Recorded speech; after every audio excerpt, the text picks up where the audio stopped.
जैसा कि हमने पिछले वीडियो में बात की थी कि उत्तर प्रदेश में कक्षा 9-10 में अर्थशास्त्र शिक्षक बनने के लिए टीजीटी तथा एलटी ग्रेड की परीक्षाओं का आयोजन किया जाता है। उत्तर प्रदेश में माध्यमिक शिक्षा परिषद द्वारा टीजीटी तथा लोक सेवा आयोग द्वारा एलटी ग्रेड की परीक्षा का आयोजन किया जाता है। उत्तर प्रदेश में टीजीटी की परीक्षा सहायता प्राप्त विद्यालयों में कक्षा 9-10 के शिक्षक के लिए आयोजित की जाती है, जिसके लिए संबंधित विषय में बीएड तथा सामाजिक विषय के 2 विषयों में से बीए आवश्यक है। टीजीटी की पिछली परीक्षाओं में 500 अंकों के प्रश्न पत्र हुआ करते थे, जिसमें 85% अंक लिखित परीक्षा, 10% साक्षात्कार तथा 5% अधिभार के आधार पर दिए जाते थे।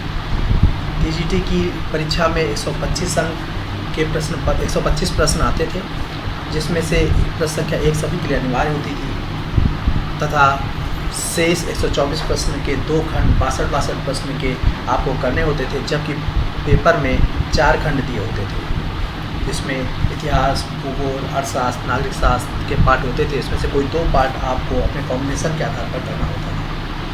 तो 62 के 2 खंड, 2 विषय और 1 प्रश्न इतिहास, भूगोल, अर्थशास्त्र, नागरिक शास्त्र चारों में से कोई एक करना पड़ता था। सिलेबस की बात करें तो इसका सिलेबस अर्थशास्त्र न होकर सामाजिक विषय होता है, जिसमें चारों विषय होते हैं। भूगोल विषय जो बीए में आपके पास हो सकता है। अर्थशास्त्र का कॉम्बिनेशन सबसे अच्छा इसी के साथ बनता है। भूगोल के साथ आपके पास दूसरा विषय है इतिहास, इतिहास के साथ अर्थशास्त्र और अर्थशास्त्र के बाद नागरिक शास्त्र। इन चारों में से कोई 2 विषय का आपको पेपर देना पड़ेगा टीजीटी के लिए। जहाँ तक बात करें एलटी ग्रेड की, तो एलटी ग्रेड की परीक्षा का आयोजन लोक सेवा आयोग द्वारा कराया जाता है और इससे शासकीय या सरकारी स्कूलों में शिक्षकों की भर्ती की जाती है। इसके लिए भी वही शर्तें हैं जो टीजीटी के लिए थी। बीएड प्लस बीए सामाजिक विषय के 2 विषय आपके होने ही चाहिए। इतिहास, राजनीति शास्त्र, भूगोल और अर्थशास्त्र में से कोई 2। एलटी ग्रेड की परीक्षा का पैटर्न थोड़ा सा अलग है। इसमें 125 की बजाय 150 प्रश्न आते हैं। प्रश्न पत्र 2 खंडों में बटा होता है। पहला खंड सामाजिक अध्ययन का, जिसमें 30 प्रश्न होते हैं, ये सभी के लिए अनिवार्य होते हैं, जबकि खंड 2 में चारों विषय सामाजिक विषय के इतिहास, भूगोल, अर्थशास्त्र, नागरिक शास्त्र में से कोई 2 खंड करने होते हैं। प्रत्येक खंड 60 प्रश्न का होता है, तो 60 120 अंक का, ये 30 अंक का सामान्य अध्ययन, तो कुल हो गया 150 अंक। 150 प्रश्न 150 अंक। साथ इसमें एक समस्या ऋणात्मक अंक वाली है, अर्थात आपने 3 गलत प्रश्न किए तो 1 सही प्रश्न का उत्तर भी काट लिया जाएगा, अर्थात 33% ऋणात्मक अंक का प्रावधान है।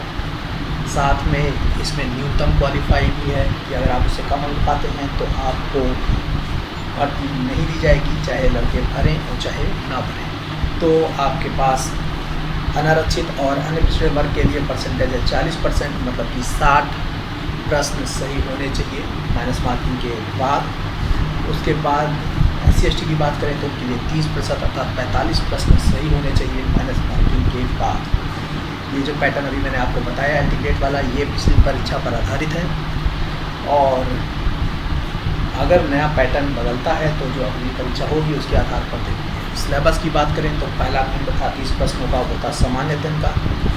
सामान्य अध्ययन 30 प्रश्न होंगे। बाकी यहाँ मैंने केवल अर्थशास्त्र का सिलेबस दे रखा है, बाकी विषयों का सिलेबस नहीं दे रखा है। आप अगर पूरा सिलेबस देखना चाहते हैं तो आप माध्यमिक शिक्षा परिषद की ऑफिशियल वेबसाइट या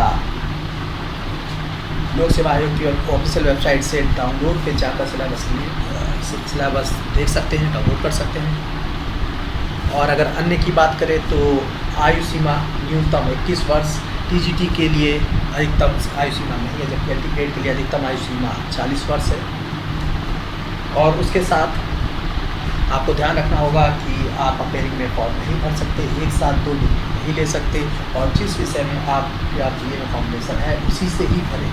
अगर कॉम्बिनेशन नहीं है तो एक या राशि टंडन जैसी किसी ओपन यूनिवर्सिटी से अपना कॉम्बिनेशन पूरा करें तब फॉर्म भरें। अब अगले वीडियो में हम बात करेंगे पीजीटी के बारे में, पीजीटी माध्यमिक शिक्षा परिषद वाला और पीजीटी लोक सेवा आयोग वाला। दोनों ही में आपको पैटर्न में थोड़ा सा बदलाव मिलेगा। जैसे यहाँ टीजीटी और इंटीग्रेट के पैटर्न में था, वैसे ही वहाँ भी है। दोनों में इंटरव्यू है। विस्तार से अगले वीडियो में बात करेंगे। वीडियो सुनने के लिए और इतने देर तक का यहाँ बने रहने के लिए आप लोग का बहुत बहुत धन्यवाद।